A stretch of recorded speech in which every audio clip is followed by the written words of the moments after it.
Hey everyone, how's it going? Luke from A Taste of AZ. On today's episode of the podcast, we've got Scott and Katie Stevens, the duo behind Becketts Table and Southern Rail. They love all sorts of different wines and incorporate it into their restaurants that are serving just delicious food. Let's jump into the podcast. We are here at Southern Rail with the owners, Scott and Katie Stevens. We also have with us Christina Barueta, our resident wine expert, since Eric and myself aren't one of those. Why don't you tell us a little bit about yourselves and the places that you guys run? Well, we've got two restaurants, Southern Rail you spoke of, and that's our second one that we opened up a little over 6.5 years ago. And we've got Becketts Table, just celebrating 10 years back in October. And we have those restaurants with our business partners, Justin Beckett and Michelle Beckett. And we've been in this industry, Katie and I, it seems like forever, but at least the incubus of it was back in, what was it, December 1994, when we opened up Tarbell's. And we happened to sit in one of those big old group circles, and she sat next to me, and the next thing I know, I asked her to marry me about a year and a half later. So Here we are. So obviously a lot has changed since then. Kind of bring me along that journey of what you guys have done together. Well, again, we met at Tarbell's. We were there for 3 years apiece. Mark was absolutely instrumental in kindling a love for wine and education, and kind of put us into this path of F&B that we're in. And Katie was hired by Southwest Airlines as a flight attendant. After those 3 years, she's still a flight attendant, but whenever she can, she bounces into the air. Not during these times, but certainly usually. And then I went off and worked for the Royal Palms for a period of time. I think that was about a 3-year stint as well. Helped with the wine program there and doing some service, and then started my own company with another business partner, building luxury wine cellars, and we did that for almost 10 years. And that was going gangbusters, and then we all know what happened with the market implosion of real estate and everything else.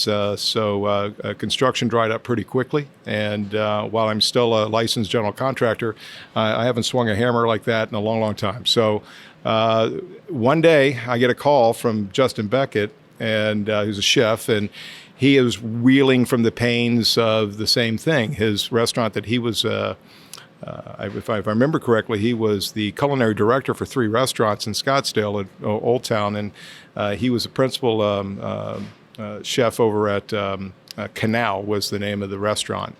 And anyway, they all folded, and he's trying to find a new path, and he goes, I've opened up restaurants for 14 other people, I guess, or 14 different entities. And he said, I'm ready to do my own. Are you interested? And so I said, okay. And that was over a beer. And I went home to Katie. I said, what do you think of this? And through that, a couple of meetings, Beckett's Table concept, not the name, but the concept of what we wanted to produce, being locally sourced ingredients with an international heavy wine list, was kind of where we went, and swung for the fences, and it was just an immediate success. It was absolutely stunning. So we were very blessed and opened up in a really nice time in October of 2010.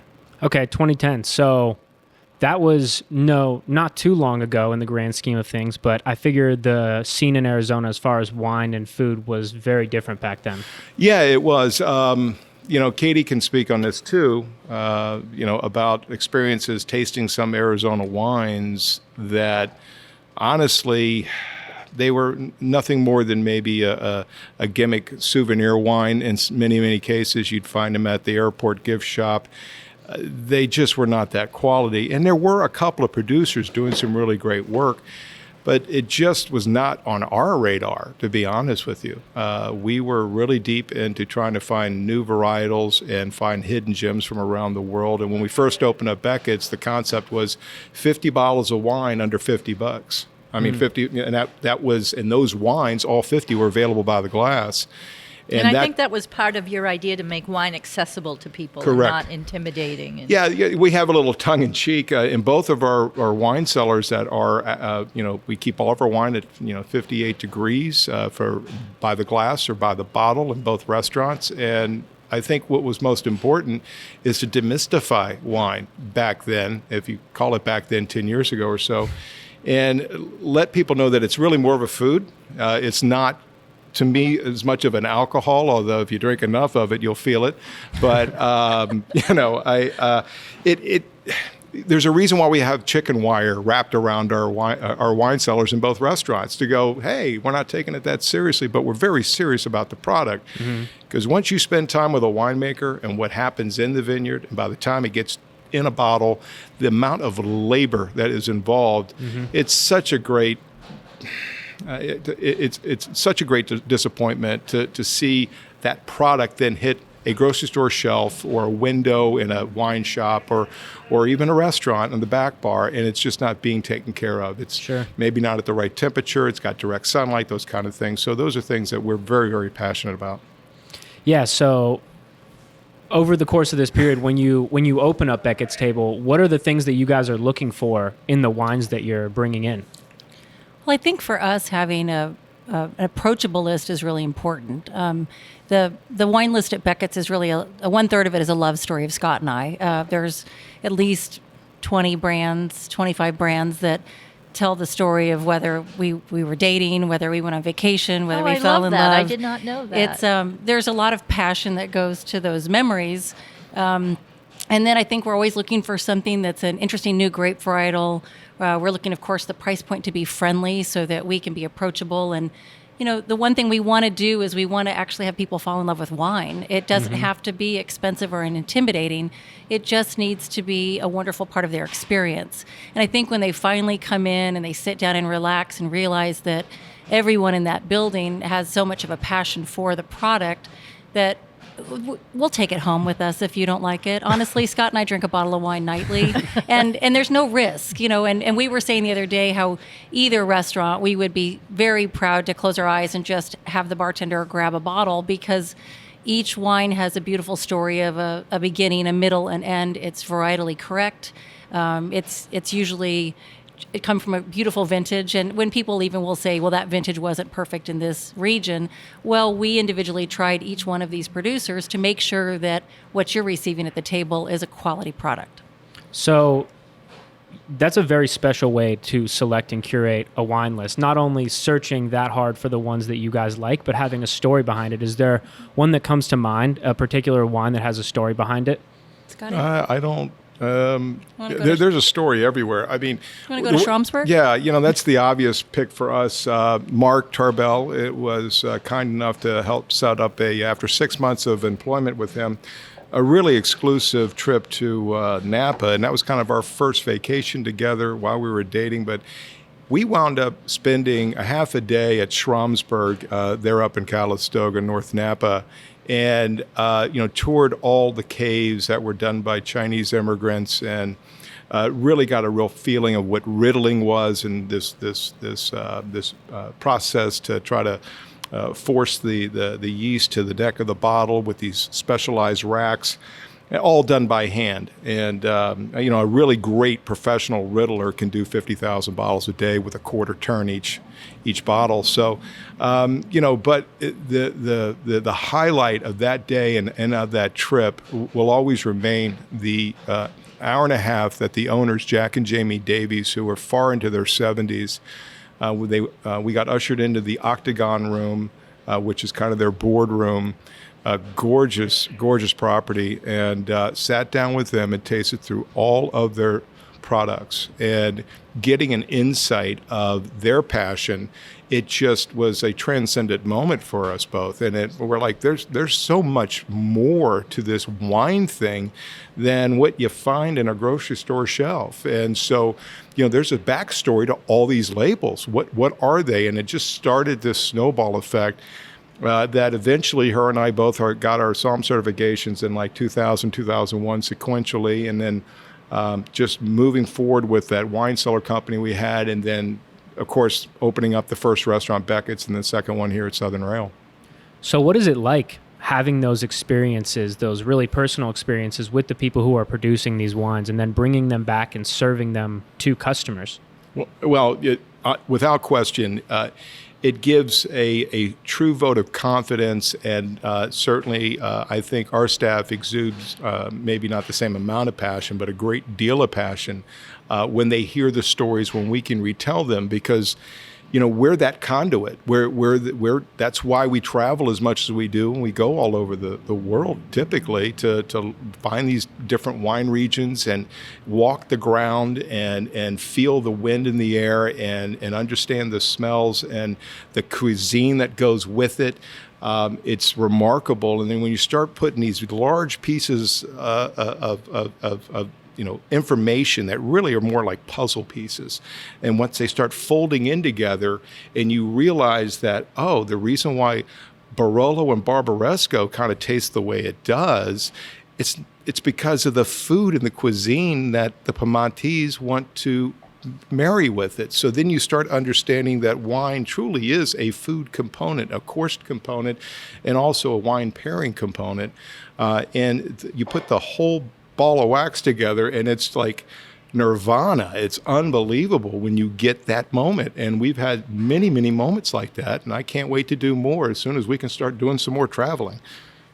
I actually interviewed Scott for the Phoenix Home and Garden. This December issue has an article about Arizona wine and what to choose for the holidays. And I like that quote that you said, to think of wine as a spice box. Yeah, and we tell this to our staff. We try to work in terms that become understandable, easy to hopefully remember, and then also pass on to the guest if they're having these questions.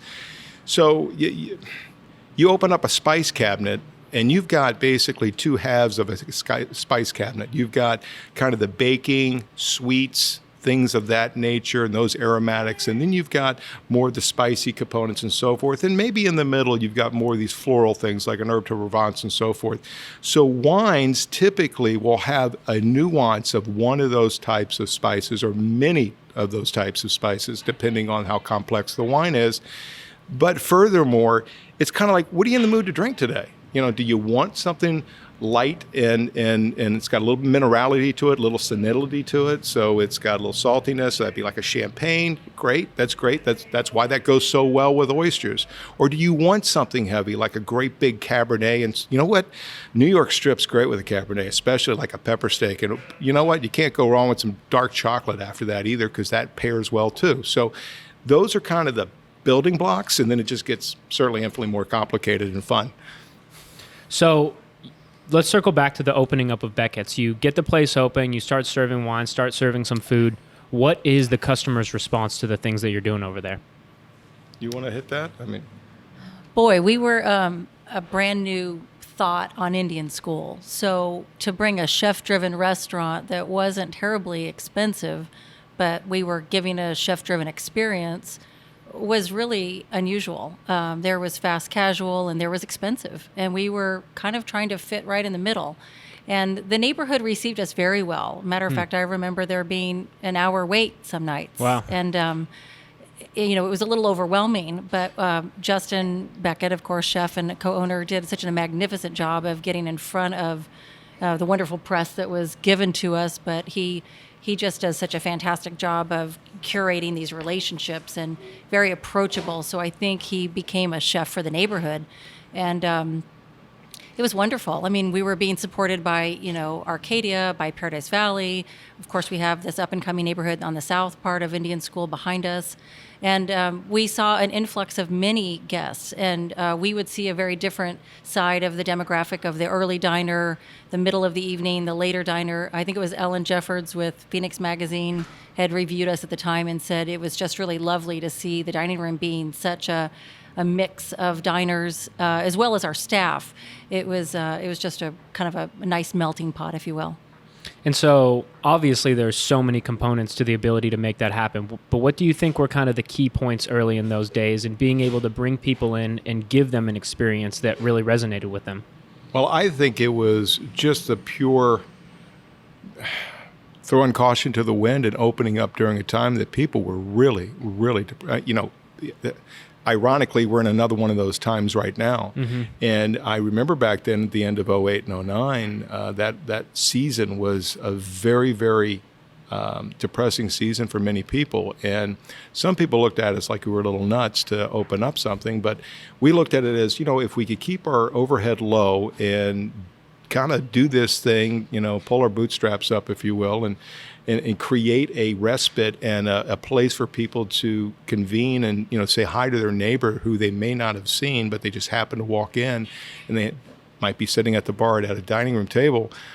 We could create some kind of great energy and this culture of service that we wanted to give these guests. And so giving a safe place for people to go and dine and maybe forget about their cares and something that was new and rustic and industrial chic and in its design, and really converting what used to be a very downtrodden center now is, we were one of the first. The only place I could think of that was open was maybe the VIG back then, and maybe LGO. So when we opened up, it followed up with, at last count, I think there's 130, maybe more restaurants in a 2-mile radius of Beckett's Table that never existed before Beckett's Table. Wow, that's interesting. Yeah, so I live basically 101 Frank Lloyd Wright, and I like living there. It's the area that I grew up in, but there's just not enough local places, and having a community that can get behind them and people like yourself to kind of pave the way is, of course, instrumental in building that kind of community. So as a few years go by with Beckett's Table, where did you guys find yourself kind of in amidst the community and growing your business? Well, I think we simply found ourselves, instead of being maybe a follower, more of a leader. We did some community activism, activities such as we did a thing called Feed Your Dreams, where we were giving away prizes for people with food concepts to get them up and going. Jason Raduca was one of the participants in that, who wound up doing Noble Bread. Huge success from that, and mostly because of his knowledge and his workings. But I remember him being involved in that project. But it's not so much about the community outreach that we were doing, because we were always seemed to be doing something and continue to do that. It seems to me that we were successful because we were owner-operators in the building, working our tails off, 6-7 days a week, easy, and understanding that we are giving comfort food, and Katie hit on it a little bit, but we're doing it at a four-star pace at a 3-star price point. So that to us is, I think, what really galvanized our position in the community, and understanding that we're here for you and we're a respite, and we are here to break bread together with our neighbors. Absolutely. So Christina, when was your first experience with any of their concepts? Actually, I've only stopped into Beckett's Table, and every time I tell Justin that, he's shocked, and I don't know why. But I for some reason, I've been here many times. I really need to sit down and have a nice dinner at Beckett's Table. Come in and have a bottle of Principana. Yes, I will do that. So I'm long overdue, but obviously I've had his food at festivals, and he's done cooking demonstrations, which is the reason I chose him to be in the cookbook. Obviously, I know his food philosophy and what he does.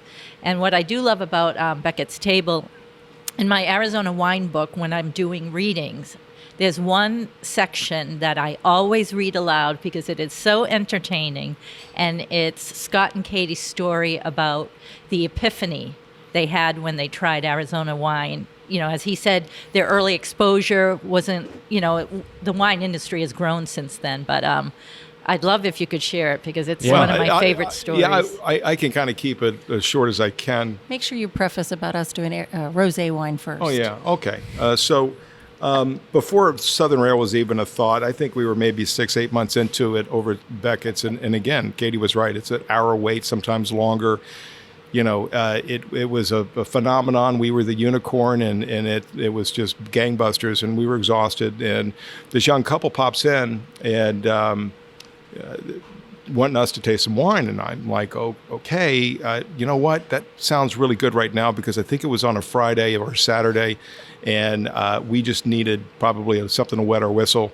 So I'm behind the bar helping the bartender open up, because we're dinner-only service over at Becketts, and they sit down, and they're at the end of the bar, and next thing I know, we're tasting just 2 wines that they had in their hands, and I remember the first one being a white wine, and it was Malvasia. And while I've had Malvasia, I've never had anything like the aromas that bounced off this glass. So I know I asked Rob several times, are you sure this is Arizona wine? Are you sure you grew this? Are you sure you bottled this? I mean, so Katie's in the dining room doing her thing, helping out the service staff. So I taste that, and I'm like, okay. Opens up the rosé, and it's a rosé made from Nebbiolo. I taste it, and it's provincial. It's got that lavender thing. It's got some mineral thing. It's just, and I'm like, and you grew this too? And Are you sure are you you grew sure this? you did this? And are you sure this property is located in Arizona? He said, yeah, we're down in Wilcox. And I said, I had no idea anything was being done in Wilcox. And I said, Katie, get over here. So she goes through, and I think she echoes the exact same thing. Are you Arizona wine, really? And whenever we taste together, we don't lead each other at all. So he wouldn't tell me positive, negative, neutral. He just said, come on over. And that's always very interesting for us. It's almost like two people falling in love with art at the same time, and so unusual. And usually it happens. Yeah. So anyway, he and his wife, Sarah, and this is Rob and Sarah Hamelman of San Reckoner. I think we have a bottle on the table, don't we? Yeah, I don't know if I have that wine, but I've got a Vermentino, it looks like here. Mm-hmm. But we immediately bought a case of each. And like, I looked at Katie, and it must have been an hour later, and I said, we're doing this rosé thing, and we're doing it on Sunday nights, and it's half-price bottles because Arizona should drink rosé, and this is 9 years ago, and we're not selling anything. Can we maybe look at Arizona wine? Maybe if we get a couple of them, we'll start doing that. And it started this unbelievable love affair with not just Arizona wine, but a reintroduction to this great, beautiful state, Arizona. And we traveled the state and continue to do it, especially in COVID situations.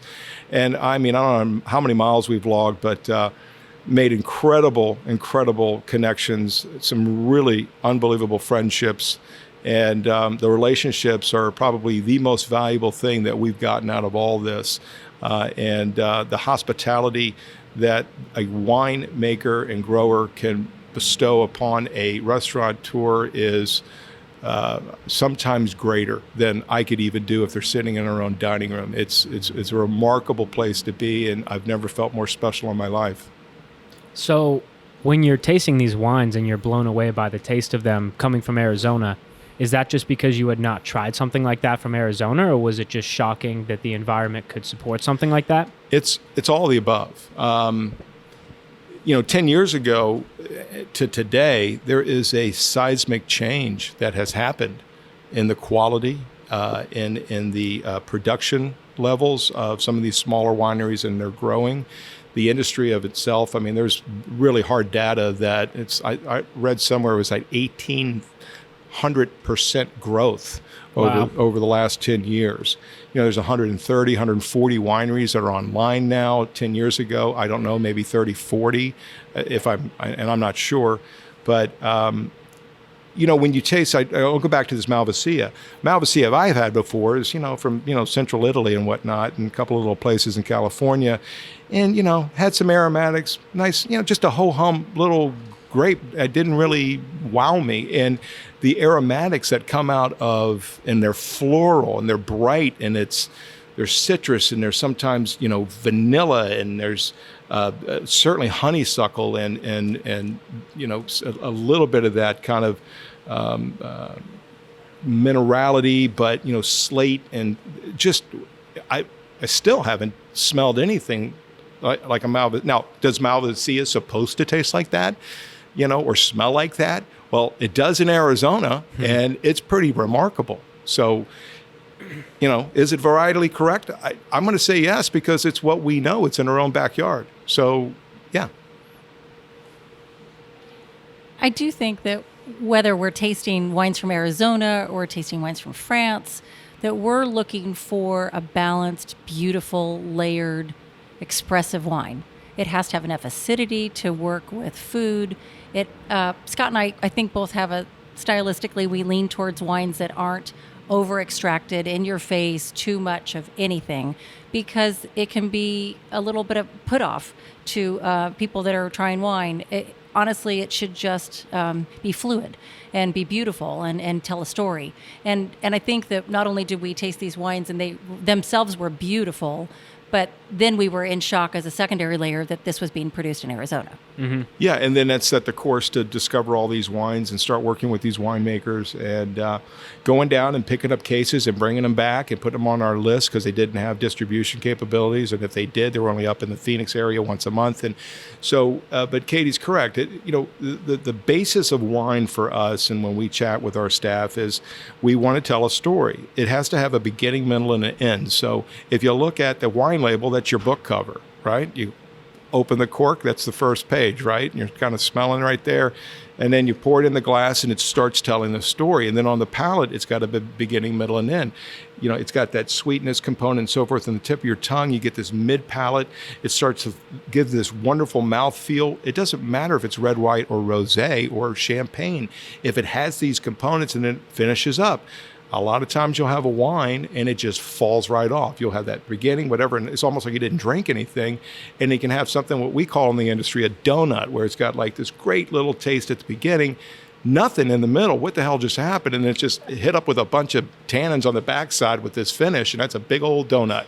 It's missing its hole in the middle, its heart. So you need to have that. So those are the things we're looking at, and we just look for balance, and that's the buzzword. You ask any wine geek to somebody sitting on a couch at home, those great wines that reward are balanced.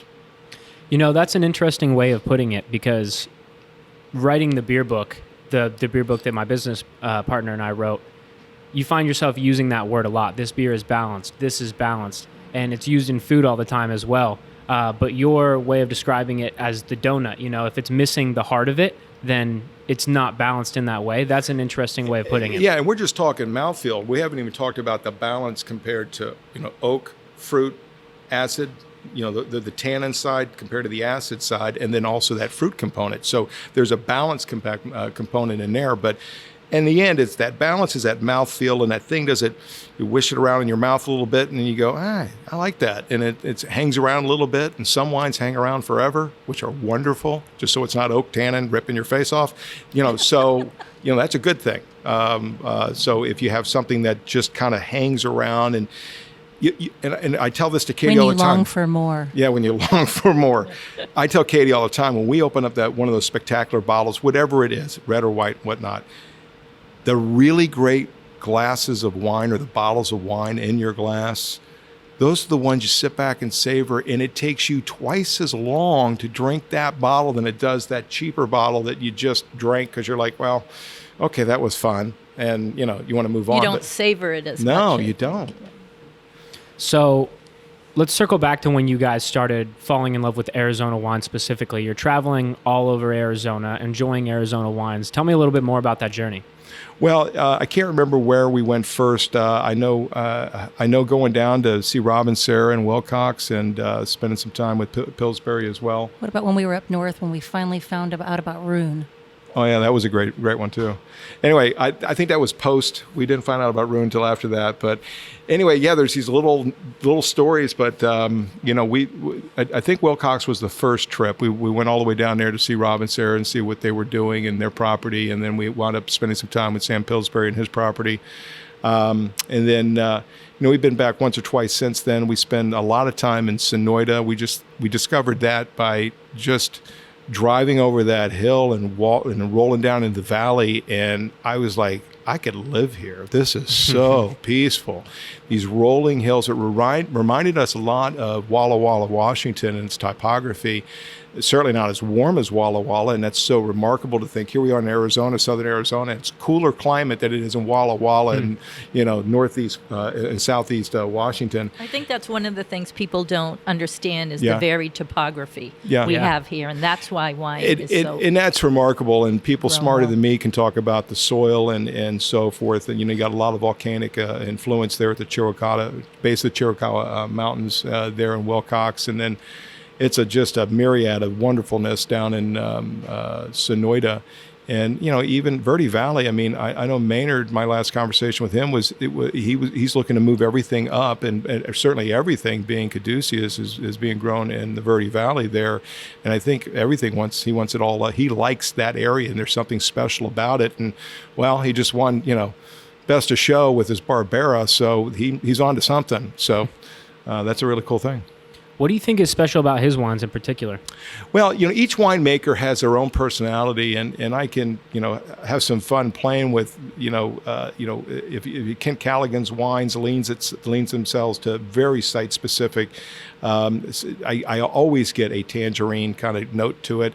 He has a little bit of tar in some of his wines, and it's not all of them, but you get they're just great acidity and everything he does. That desert sage we keep on finding in his wines. Yeah, I've got Palo Verde trees in our yard, and when you cut that Palo Verde tree, it's got that really kind of creosote kind of thing, wet desert thing, and those are in his wines a lot. You see a little bit of that with Todd's wines over at Dos Cabezas, but his, to me, always seem to have this little element of spice to them, especially the reds. They're just, and it's more of a baking spice, so it goes back to that baking cabinet kind of thing.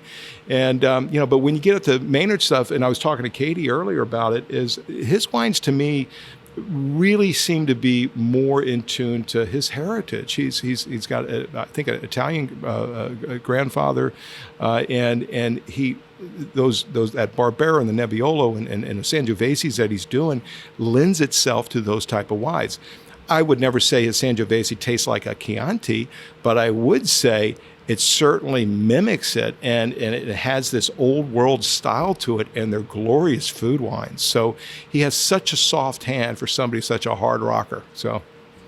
So where does Southern Rail come into the picture? Well, Southern Rail was kind of birthed out of some partners coming to us and going, hey, what do you want to do? Do you want to invest in a commercial property and be one of the tenants? And we're like, okay, we hemmed and hawed, and we decided to go with it. And I'm a kind of a historical guy. I grew up in New Orleans, and I love history. And they don't tear anything down in New Orleans. The hurricane gets to do that for you every year if you allow it. So, we saw this old building. It's the old Beefeaters building. It had a great history to it for 40 plus years with the previous owner, Jay Newton.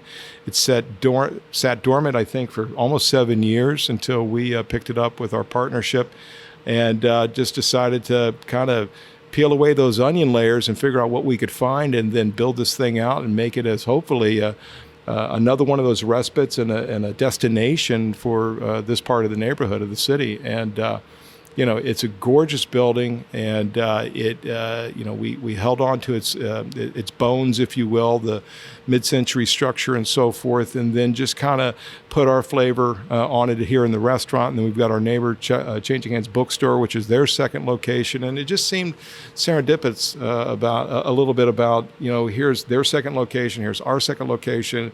Here's trying to breathe new life into a very dilapidated building, and that kind of time forgot. And here we are, 6 years plus later, because we opened up May of 14. Mm-hmm. And so we've been here since then. And now we've got this new hotel next door, which is a Rive Hotel, just opened up. And you just feel this energy. The BMO building on the corner at Central and Camelback is now going to be 200 plus luxury apartment complexes. Then on the other side of the hotel, the Broadstone or Brookstone, I don't recall, but it's another luxury apartment complex of another 280 units. It's incredible. So once Southern Rail opens up, how do things change for you? Is it a different experience than Beckett's Table was? Yeah, it was right off the bat. Beckett's was always a 6-night-a-week operation. And this was going to be, or was, 7 days a week, 2 shifts a day. So we opened dinner first, rolled in brunch, rolled in lunch, and to be an amenity also for this hotel next door. That took a little while to get open, honestly, but now it's open, it's feeling good. But this was going to be an all-American but Southern-influenced cuisine, where Beckett's Table is kind of a elevated comfort cuisine or Americana cuisine. And so I took Justin down to Arcadia, was with me as well, and we went down to New Orleans, and we did some trips to Austin and Charleston, and he went to Atlanta and Asheville, and I went to Houston, and we did all this food research and created this menu that we folded out at Southern Rail. And it's kind of like taking this cool, groovy train trip. If you did, you jumped on a tracks in Charleston and went through Savannah and cruised all the way through the Mississippi Delta in my hometown, New Orleans, and through Houston and Santa Fe and Phoenix, and get down to California. That whole lower 48 vibe of food and comfort, that's what we do here. Mm-hmm. And so that's what's awesome. And so being our success from all these Arizona wine Sundays we were having, selling these wines at Becketts years following that epiphany with the Hamelmans at San Reckoner, we said, let's really swing for the fences again, and let's do a third of our wine list Arizona. Wow. And so, about 30, 35 labels, as much as we can hold on to and we get our hands on to, and things that fit right and so forth. And we said, what the hell, let's submit it to Wine Spectator, see what they think. And lo and behold, we got a Wine Spectator award for that, with a third of the list of about 110, 15 selections at that time. In your very first year. In our very first year. And you were the very first one to have Arizona listed as the very first indicator. Yeah, that's in the Wine Spectator. So when they list your wonderful little award and they put it in the publication, normally they'll list it how heavy it is. So it'll be like, well, it's France, Italy, California, and ours was Arizona, and then it was like California. It was pretty cool to see. No, we weren't the first to ever do Arizona wine. I think Pavle over at F&B was the first to swing for the fences on that one. He did a remarkable job there. I know, even with all my travels, and I've met winemakers, Arizona winemakers, I think within a month of moving here at a dinner. But I know I've learned some wines that Scott has introduced me. This was the first place I ever had Rune. Okay. It was the Wild Syrah that you introduced me to. Yeah. It was the first time I had DA Ranch, because you were doing a restaurant week menu. Yeah. And I think you're the only restaurant that paired it with a glass of Arizona Red or a glass of Arizona White. You know what? I can say big kudos to a couple of participants in that. We were able to work some really nice deals. But San Reckoner's always been one of the restaurant week wines when we were participating in that. DA Ranch participated. I know Bodega Pierce participated. So it's for them, it makes a whole hell of a lot of sense. It's one you always want as a winemaker to get your product to the lips of the people. And the only way you can do that is really a buy the glass program or your tasting room or a festival. Those are kind of the only way you can do it.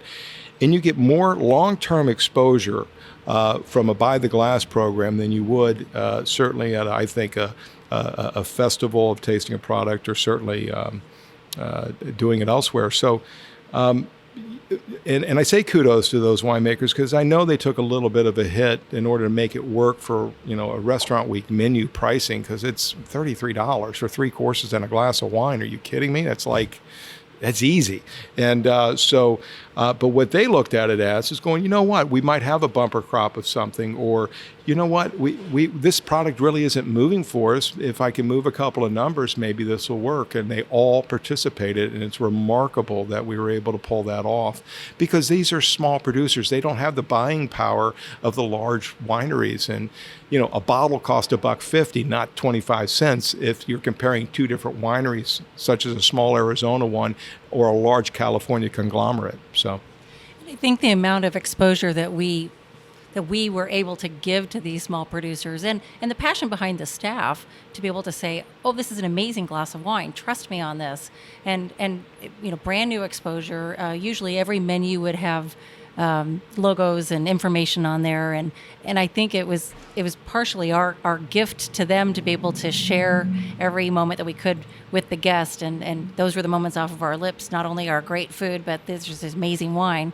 but it was their gift to us to be able to make it financially work. So a large part of opening a business, especially with a husband or a wife, is it's a very personal journey, right? Talk to me a little bit more about the personal side for you guys going through that as a team and what that looked like. I'm going to let you take that.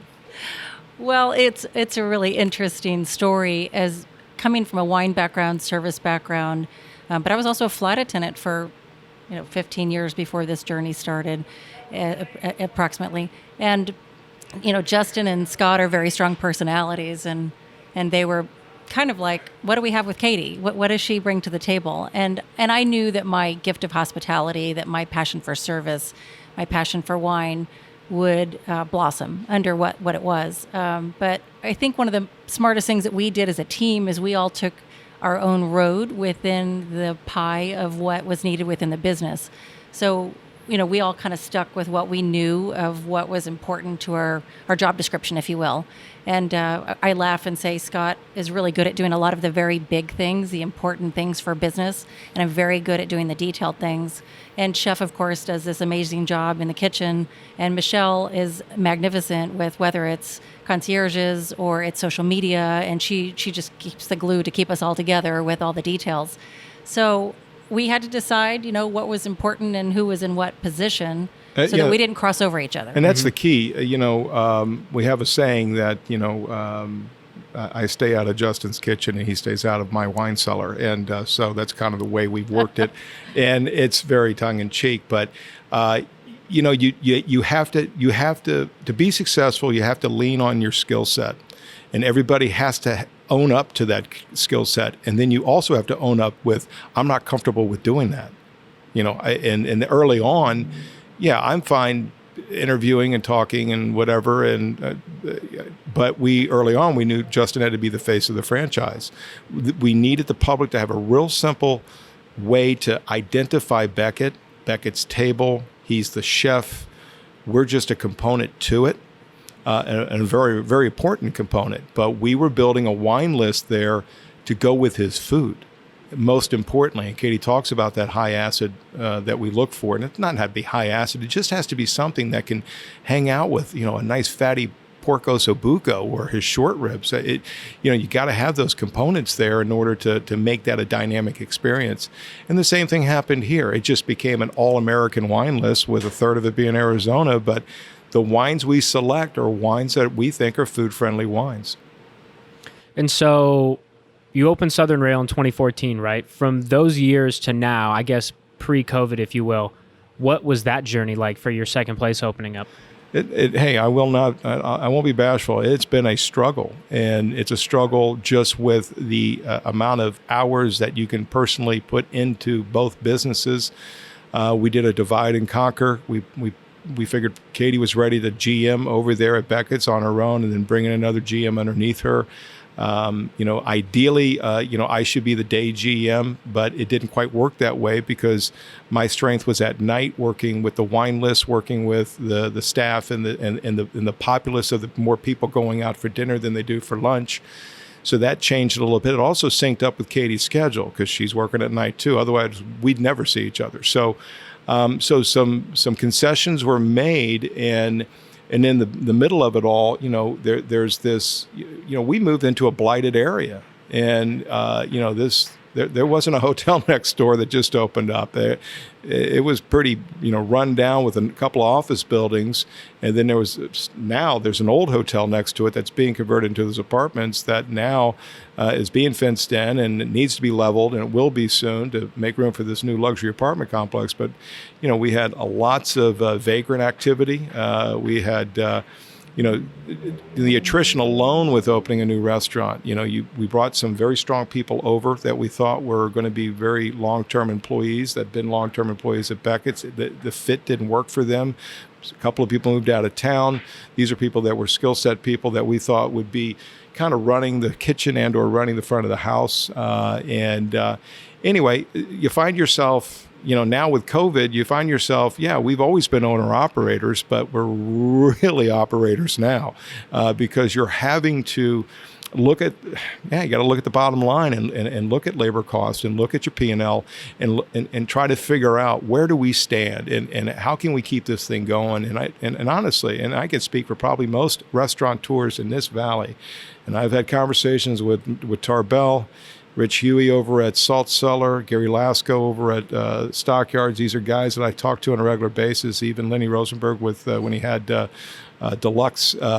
These are guys slightly older than me or my age, and they've been doing it a long time, much longer than me.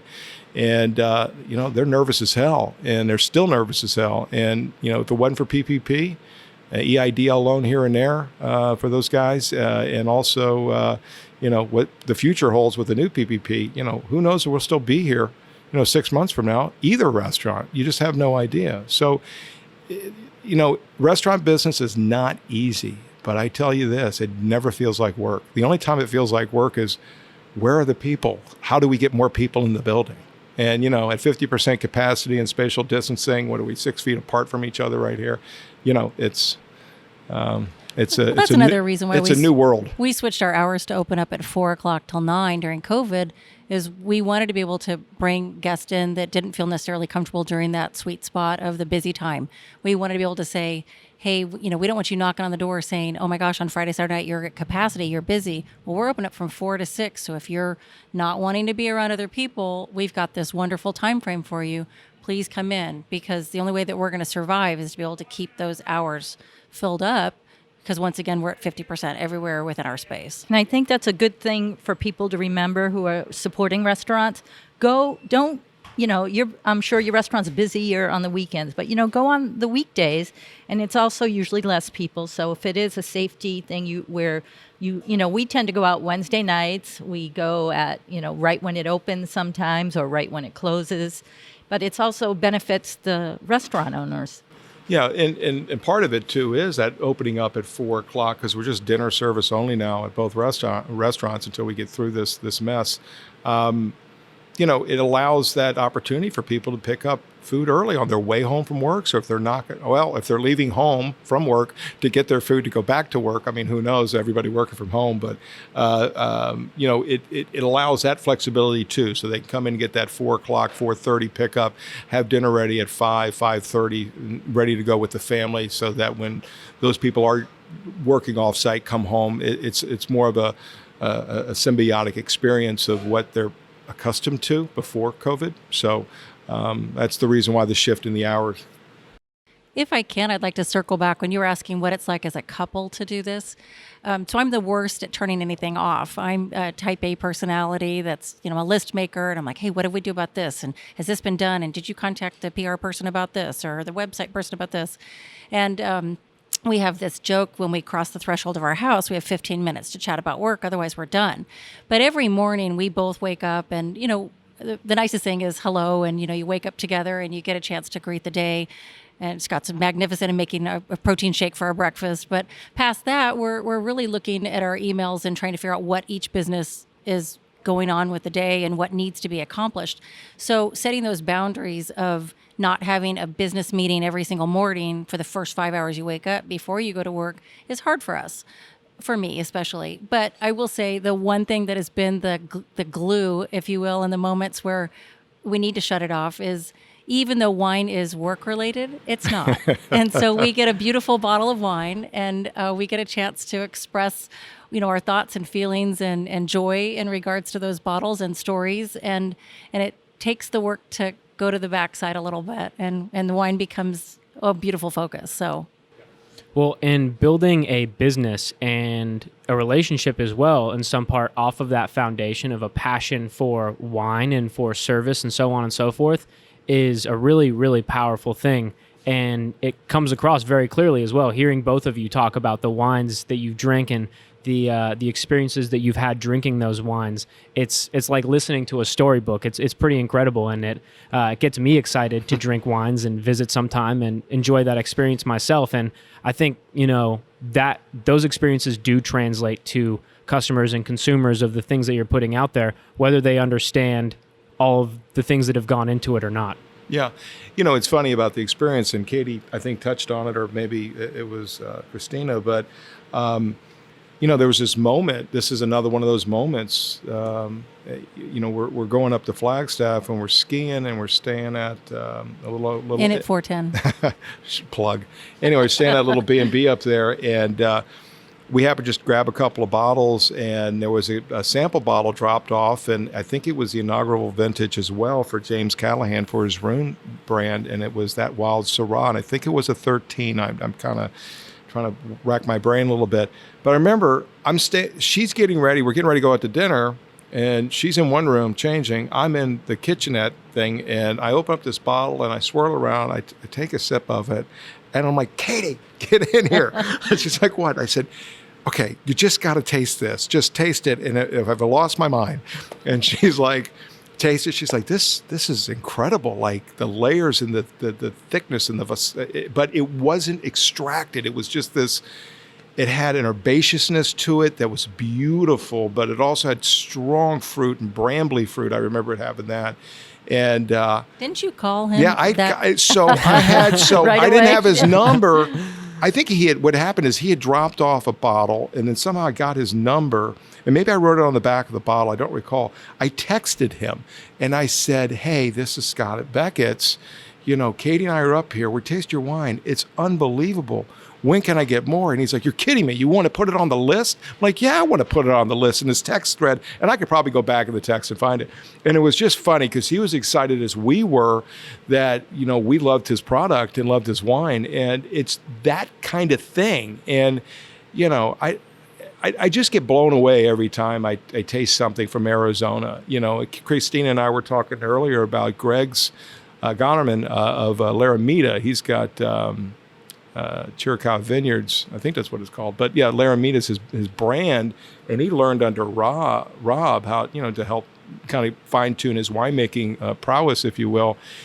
He made the 17 Pinot Noir, which is just out of sight, and he's supposed to be releasing. I texted him a while back ago, an 18 at some point, and I'm like, a Pinot Noir from Arizona, how's that possible? And so he does something called crop forcing, where he debuds the vines in spring, and then lets kind of June come around, and then I think he goes and manicures and trims again the vines in order to kind of force a second bud break that happens like mid-January. Then that flowering turns into the grapes. So what happens is the grapes start ripening in a cooler climate in the fall rather than when they would want to in late summer, is what probably would happen with the Pinot Noir. Because Pinot, I mean, it needs to have a cool climate. If you look at Burgundy and Oregon and those beautiful places around the globe that they grow great Pinot Noir. And so it did remarkably well, and the product that came out of it was stunning. And he only made like a couple of cases. I don't even know if it was a half barrel or whatever. It was kind of an experiment. But wasn't that on both of our lists at one point? Yeah, it was. We had it on both, and well, we sold out. We only got a case of each because I think he only made 4 cases. I have no idea how much he made, but we were very fortunate to get what we got. And it's those kind of, just those exciting moments of these discoveries that I think is what keeps driving us to find something different and something new. And what's great about the Arizona maverick winemaker is they're in the same boat. They're like, what else can we do? What's not working? I mean, I bet you Kent's pulled out more vineyards than been planted in this state. So, he's always working on something. He's a bit of a mad scientist. So is Rob in their own right. And Todd is, Todd and Kelly are just remarkable in their approach.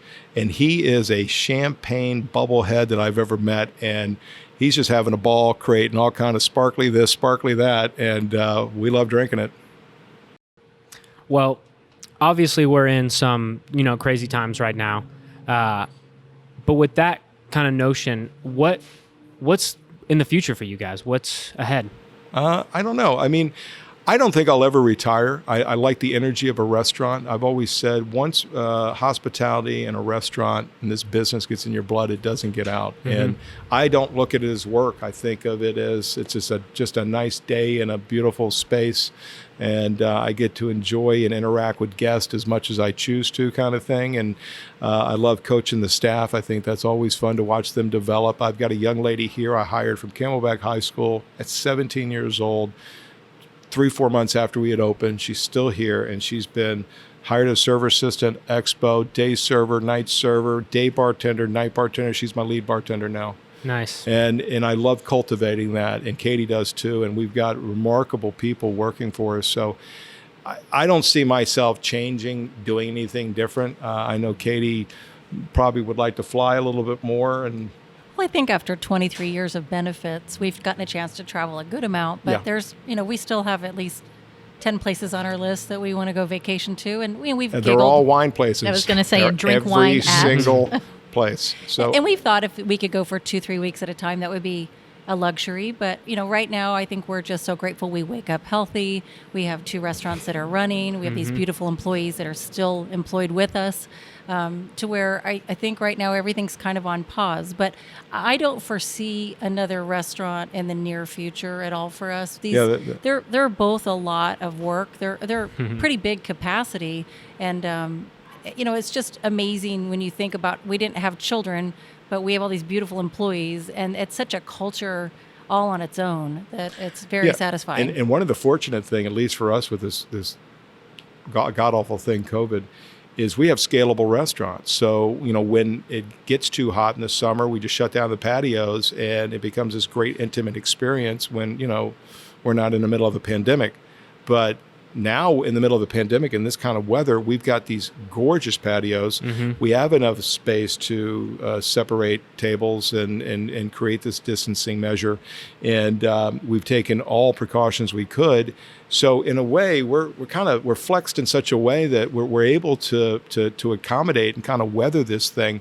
Of course, it's still going to take some funding from the government and so forth to see places like ourselves through.